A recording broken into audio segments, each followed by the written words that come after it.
Hi everyone, welcome to Practical Session 3 for Advanced Longitudinal Data Analysis for the American Congress of Rehabilitation Medicine.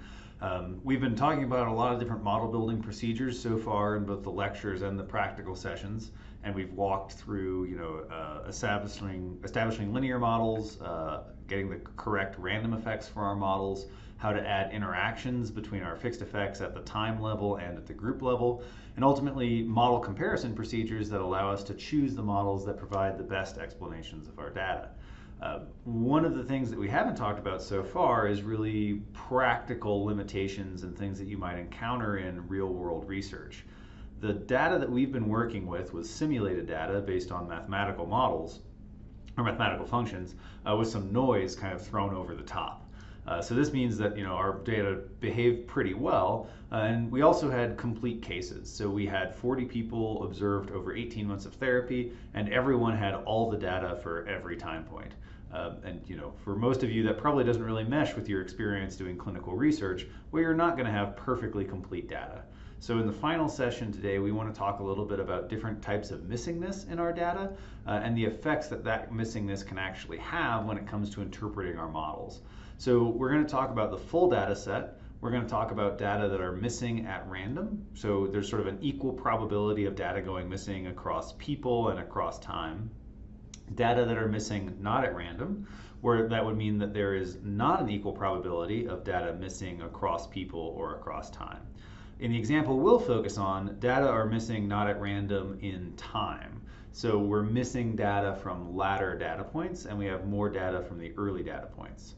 You could also have a situation where data are missing not at random based on individual categories, and maybe a particular group of people is missing more data than another group. That can have an effect as well. And then we'll also talk about methods for sort of imputation or estimation of missing data and some of the problems that arise when you try to adopt those approaches. So we're going to focus specifically on those types of missingness and those approaches. And I think kind of the main thing to understand is that missing at random isn't bad for our models. If data are truly missing at random, it just means we're going to have less data to work with, but our results shouldn't really be biased too much in any way. And our uncertainty will increase.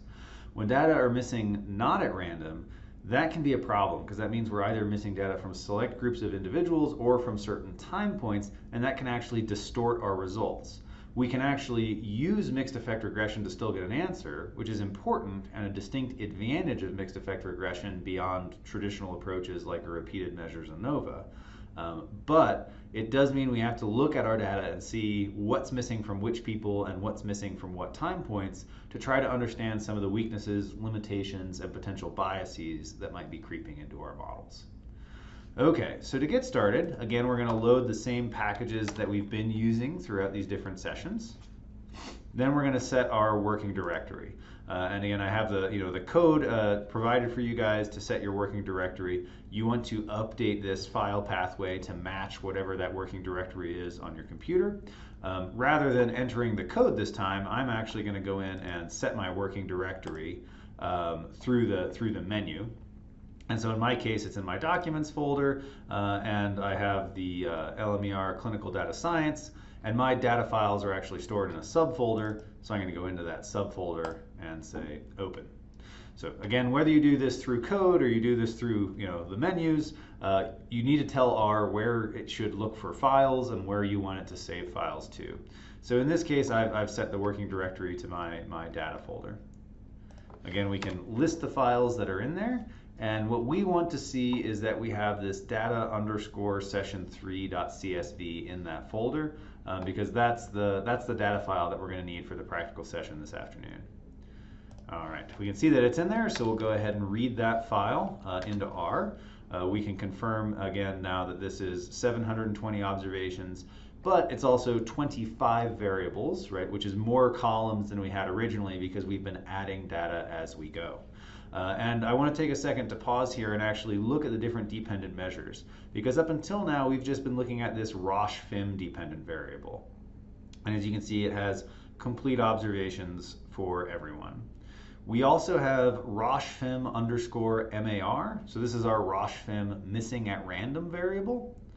We have Roche-Fim MNAR, so this is the Roche-Fim missing not at random variable, in which data from latter time points is more likely to be missing. And then we also have Roche-Fim LOCF. So this is short for the Roche-Fim with the last observation carried forward. So this is a fairly common method of imputation where if you have missing data values, you carry the last available observation forward. And you say this is the last thing we know about this participant, so we basically don't assume that they've gone up or down. As we'll see, this is problematic as a method of imputation, but this is something that traditionally you have to do in some sorts of statistical approaches that require complete data. Like a repeated measures ANOVA, for instance, requires you to either have complete data for everyone, exclude the participants with missing cases, or impute the data for people who have missing values. So we have this column of imputed scores in here to show you how linear mixed effects models can actually handle missingness more flexibly, and imputation might not actually be the best answer because it can both create bias in our results while spuriously reducing our uncertainty. Right? When we have missingness, our uncertainty increases because we have fewer data points. So bias might increase, but our uncertainty increases as well. Whereas with the imputation methods, we might be inducing bias while at the same time reducing the standard errors for our effects. So ultimately, we feel very certain about something that maybe isn't actually the best representation of our data. So that's what we're going to try to explore today, how this missingness and how this imputation potentially affects our models. So to start with, let's go ahead and plot these data just to see what they look like. So in the first case, right, this is the plot that we've generated before in which we have the complete data set. We're looking at people's Roche scaled FIM scores over 18 months of therapy as a function of your AIS grade. So here's our C1 to 4 group, our C5 to 8 group, and our paraplegic group. Next, let's look at the FIM scores with data missing at random. You can see we get a warning message in R because of these missing values. So in order to generate these plots, it's going to go through and delete missing rows. And you can see the missingness show up in the data in our plots. The data are missing at random, so each subject, for instance this subject with the purple dots, right, has data from the full span of therapy, but they're missing intermittent data points. So we still tend to get all of therapy captured here, but we have a lot fewer data points to work with. Next, we'll look at the data missing not at random. So in this situation, we didn't do it just as a random missingness. We made it conditional on the plot or on the time. So subjects are more likely to be missing data from latter in therapy. And you can see that we have more data points early for these subjects, but they're more likely to be missing data from later on in therapy. And that's true whether you're in C1 to 4, C5 to 8, or you're paraplegic. Through the first 4 to 5 months of therapy, you're likely to have all your data points, but after that, you're more likely to be missing data. And some people don't have any data from month 5 or month 6 onward. And finally, let's take a look at the plot with the last observation carried forward. So this is based on the same data as the missing not at random, but rather than leaving those cells blank, what we do is we take the last observation and we hold on to it. We basically repeat it until we get an observation again.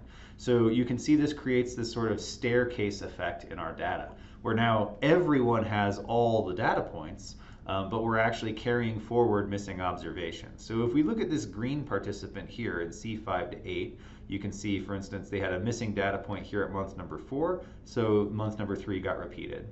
They had a new data point at number 5, so it jumps up. They had a missing data point at point number 6, so month number 5 got repeated. They had 6, 7, and 8, but they didn't have any data points after month 8, so we just repeated all of those data points out until the very end. So we're carrying forward the last observation in the presence of any missing values. And as we'll see in the next video, this method of imputation can be problematic because it might make us susceptible to bias while spuriously increasing our confidence because it's going to keep our standard errors lower. So feel free to go back and look at those different figures. Make sure you understand the difference between missing at random, missing not at random, and the last observation carried forward. And in the next video, we'll actually be looking at the effects that these different types of missingness and imputation have on our statistical models.